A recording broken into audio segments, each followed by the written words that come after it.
Pemirsa, jumpa lagi sama aku, si tukang baca novel. Baca novel dari karya Sidney Sheldon, Kilau Bintang Menerangi bagian pertama itu udah masuk episode ke 14. Pemirsa, semoga aku yang niatnya untuk nemenin pemirsa yang hari-harinya gabut, yang lagi gabut, semoga terhibur ya. Semoga suara aku dan kisah dari novel ini juga layak untuk didengarkan dan dinikmati. Oke, lanjut ya pemirsa. Ini kita udah masuk ke episode ke-14. Pembangunan gedung baru itu berjalan lancar sesuai dengan jadwal. Rara mengunjungi lokasi proyek setiap hari dan setiap sore. Dan para pekerja itu mulai menaruh rasa hormat kepadanya. Lara bisa merasakan itu saat melihat cara mereka memandangnya, berbicara kepadanya, dan bekerja untuknya. Ia tahu semuanya itu karena Paul Martin.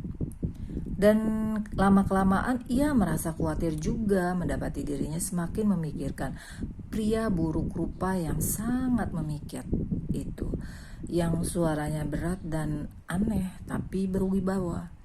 Lala menelpon dia lagi. Bagaimana kalau kita lunch bersama Mr. Martin? Anda punya masalah lagi? Tidak, saya hanya berpikir akan sangat baik kalau kita bisa lebih saling mengenal. Maafkan saya, Miss Cameron. Saya tidak pernah lunch. Bagaimana kalau dinner? Dinner saja, kapan-kapan. Saya sudah menikah, Miss Cameron. Saya biasanya dinner dengan istri dan anak-anak saya. Begitu. Kalau teleponnya ditutup, ada apa dengan dia? Lara bertanya dalam hati. Aku kan tidak bermaksud mengajak dia tidur. Aku cuma mencari jalan untuk menyatakan rasa terima kasihku. Lara mencoba menghapus Martin dari angannya. Padahal Paul Martinnya nggak cakep ya pemirsa. Tapi emang suka rada-rada emang. Kalau mafia tuh ya, tampangnya mafioso dan ini ya, Godfather gitu, emang berwibawa. Paul Martin merasa khawatir memikirkan kenapa ia begitu senang mendengar suara Lara.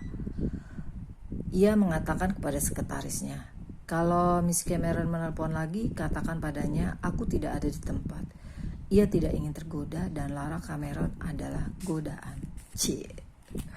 Howard Keller merasa senang melihat betapa lancarnya proyek itu berjalan.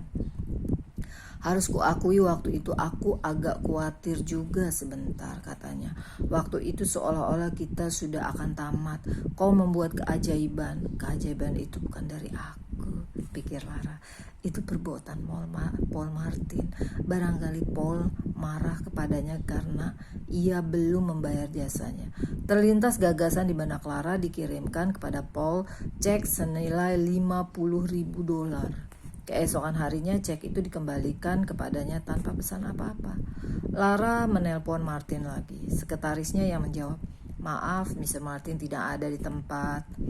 Lagi-lagi ia dihindari. Nampak seakan Martin tak mau diganggu olehnya. Tapi kalau ia tak mau diganggu, pikir Lara, mengapa ia mau merepotkan diri menolongku?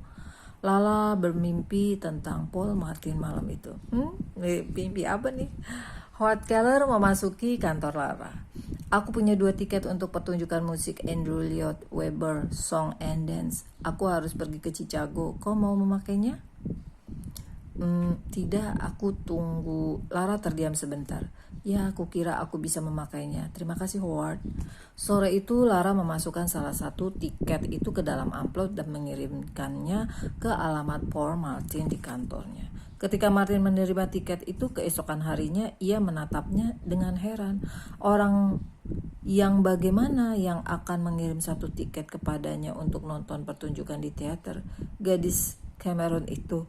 Aku harus menghentikan semua ini, pikirnya. Apakah aku bebas Jumat petang ini? Ia bertanya pada sekretarisnya. Anda punya acara dinner dengan ipar Anda? Mr. Martin, batalkan itu. Lara duduk di sana sampai babak pertama selesai dimainkan dan tempat duduk di sebelahnya masih tetap kosong. Jadi dia tidak datang, pikir Lara. Well, persetan dengan dia, aku sudah berupaya maksimal. Pada saat tirai turun mengakhiri babak pertama, Lara bergumul dengan dirinya sendiri, menentukan apakah ia akan tinggal untuk babak kedua atau pulang. Sebuah sosok muncul di tempat duduk di sebelahnya. Mari kita keluar dari sini, Paul Martin memerintahkan. Ternyata datang ya pemirsa. Mereka dinner bersama di sebuah bistro di East Side. Paul duduk di seberang meja berhadapan dengan Lara, mengamati Lara dengan diam dan waspada. Waiter datang untuk mencatat pesanan mereka. Saya minta scotch dan soda, kata Lara. Saya tidak usah. Lara memandangnya dengan heran. Saya tidak minum alkohol. Setelah mereka memesan dinner, Paul Martin berkata, Miss Cameron, apa yang Anda inginkan dari saya? Saya tidak mau berhutang apapun kepada siapapun, kata Lara. Saya utang kepada Anda sesuatu dan Anda tidak membolehkan saya membayarnya. Itu membuat saya tidak enak. Sudah saya bilang sebelumnya, Anda tidak berutang apa-apa. Tapi saya mendengar proyek Anda berjalan lancar. Ya, Lara sudah akan mengucapkan itu karena jasa Anda. Tapi kemudian mengurungkan niatnya. Anda sangat mahir dalam bidang Anda ya. Lara mengangguk. Saya ingin menjadi seperti itu. Hal yang paling mengasihkan di dunia adalah kalau kita punya gagasan dan kemudian melihatnya tumbuh dalam bentuk beton dan baja dan menjadi bangunan tempat orang bekerja dan tinggal. Dari satu segi itu menjadi semacam monumen. Ya. Wajah Lara nampak cerah dan berbinar-binar. Saya kira begitu. Dan apakah satu momen akan diikuti monumen yang lainnya? Dan apakah satu monumen akan diikuti monumen yang lainnya? Itu sudah pasti, kata Lara dengan antusias. Saya ingin menjadi developer real estate yang paling terkemuka di kota ini. Ada semacam sensualitas yang teramat memikat dalam diri perempuan ini. Paul Martin tersenyum. Kalau itu terjadi, saya tidak heran. Maka mengapa Anda memutuskan untuk datang ke teater malam ini? Tanya Lara. Martin datang untuk memberitahu Lara supaya jangan mengganggunya lagi. Tapi sekarang telah berada bersamanya, dekat dengannya. Ia tidak sanggup mengungkapkannya. Saya mendengar banyak pujian tentang pertunjukan itu. Lara tersenyum. Barangkali kita bisa pergi lagi dan menonton bersama Paul. Paul menggeleng kepada kepala. Miss Cameron, saya bukan cuma sudah menikah, saya sangat bahagia dalam pernikahan saya. Saya mencintai istri saya. Saya sangat menghargai itu, kata Lara. Gedung itu akan selesai pada tanggal 15 Maret. Kami akan mengadakan pesta untuk merayakannya. Maukah Anda hadir? Paul ragu. Lama sekali mencoba menemukan kata-kata yang tepat untuk menyatakan penolakan secara sehalus mungkin. Ketika akhirnya ia berbicara, yang terdengar adalah ya, saya akan datang. Kalah ya pemirsa. Pesta pembukaan gedung baru itu berlangsung biasa-biasa aja. Nama Lara Cameron belum cukup terkenal untuk menarik banyak wartawan atau tokoh terkemuka di kota itu. Tapi salah satu pembantu wali kota ikut hadir dan juga seorang reporter dari Post. Gedung ini sudah hampir sepenuhnya disewa, kata Keller kepada Lara. Dan masih banyak sekali yang minta informasi. Bagus, kata Lara tanpa berkonsentrasi. Pikirnya terpusat kepada hal lain. Ia sedang memikirkan Paul Martin dan bertanya dalam hati apakah ia akan muncul. Entah mengapa hal itu menjadi teramat penting. Baginya, Paul adalah suatu misteri yang menggelitik. Ia menyangkal bahwa ia telah menolong Lara. Padahal Lara sadar ia sedang mendambakan seseorang yang cukup tua untuk menjadi ayahnya. Lara mencoba menghilangkan pikiran tentang hubungan itu dengan ayahnya. Ayahnya Lara Cameron itu bukan ayah yang baik ya pemirsa. Jadi mungkin Lara mencari sosok ayah dambaan pada Paul Martin gitu. Lara menyalami tamu-tamunya. Makanan dan minuman dihidangkan dan semua orang nampak cukup gembira. Di tengah-tengah hiruk-pikuk pesta itu, Paul Martin tiba dan suasana pesta itu langsung berubah. Para pekerja menyalaminya seakan dia itu seorang raja. Nampak jelas bahwa mereka sangat menghormatinya. Saya seorang pengacara perseroan niaga. Saya tidak menangani masalah-masalah perburuhan. Martin menjabat tangan dengan asisten wali kota dan beberapa pejabat serikat perburuhan yang ada di situ, lalu berjalan ke arah Lara. Saya senang Anda bisa hadir, kata Lara. Paul Martin melihat ke sekeliling gedung yang amat luas itu dan berkata, selamat, Anda telah menjalankan pekerjaan Anda dengan baik. Terima kasih, kata Lara. Lebih perlahan, maksud saya benar-benar terima kasih. Paul sedang menatap Lara, tertegun melihat betapa cantiknya Lara saat itu dan betapa itu membuat perasaannya bergelora. Pestanya sudah hampir selesai, kata Lara. Tadinya saya berharap Anda mau membawa saya dinner bersama. Saya sudah bilang saya selalu dinner dengan istri dan anak-anak saya. Paul menatap mata Lara. Saya akan membelikan Anda minuman. Lara tersenyum. Itu akan sangat menyenangkan. Mereka berhenti di depan sebuah bar kecil di Third Avenue. Mereka berbicara, tapi setelah itu masing-masing tidak ada lagi yang mengingat apa saja yang baru dibicarakan. Kata-kata hanyalah sekedar basa-basi untuk menutupi saling ketertarikan sensual yang semakin membara di antara keduanya. Coba ceritakan tentang diri Anda, kata Paul Martin. Anda ini siapa? Datang dari mana? Bagaimana asal mulanya Anda bisa terjun di bidang ini? Lara teringat akan Sean McAllister dan tubuhnya yang gembrot dan menjijikan itu menindih tubuhnya. Itu tadi sangat menyenangkan. Kita harus melakukannya lagi. Kata-kata Sean McAllister dulu tuh pemirsa. Saya berasal dari sebuah kota kecil di Nova Scotia, kata Lara. Gillespie. Ayah saya penagih uang sewa beberapa rumah kos di sana. Setelah ia meninggal, saya mengambil alih pekerjaannya. Salah seorang penyewa rumah itu membantu saya membeli sebidang tanah dan saya mendirikan gedung di atasnya. Begitulah asal mulanya. Paul menyimak dengan penuh perhatian. Setelah itu saya pergi ke Chicago dan membangun beberapa gedung di sana. Saya cukup sukses di sana lalu pergi ke New York. Lara tersenyum. Begitu sebenarnya seluruh ceritanya.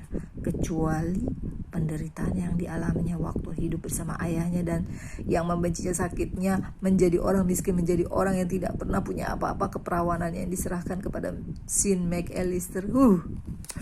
Pedih banget ya pemirsa. Seakan bisa membaca pikirannya, Paul Martin berkata, tapi pasti semuanya tidak semudah itu ya. Saya tidak mengeluh. Proyek Anda berikutnya apa? Lara mengangkat pundak. Saya belum pasti. Saya telah meninjau beberapa kemungkinan, tapi belum ada satupun yang benar-benar menarik minat saya. Paul tidak kuasa mengalihkan matanya dari Lara. Apa yang sedang Anda pikirkan? Tanya Lara. Paul menarik nafas dalam-dalam. Sejujurnya, saya baru saja berpikir seandainya saya belum menikah. Akan saya katakan pada Anda bahwa Anda adalah salah satu wanita paling memikat yang pernah saya jumpai. Tapi saya sudah menikah, jadi Anda dan saya akan berteman saja.